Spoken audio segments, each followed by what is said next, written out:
what is a humanities education doing and what is it preparing you for? And I think a compelling case has always been made, but now might have more urgency.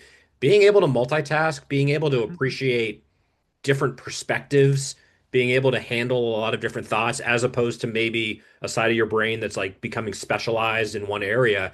These are life skills. And Mhm. again, I think the time, so I'm finding, despite all the things we're talking about, I'm actually finding a new optimism that didn't Yeah, exist a few years ago. At least the crack in the window is there to possibly walk through.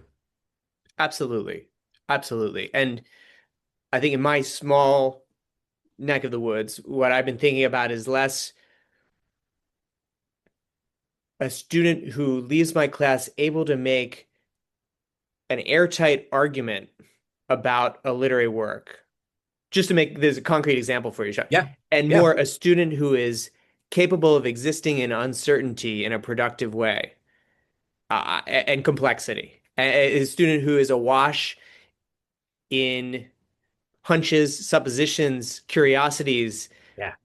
things that may not find their place in a carefully constructed 5 to 7 page essay that comes up with a Right. claim.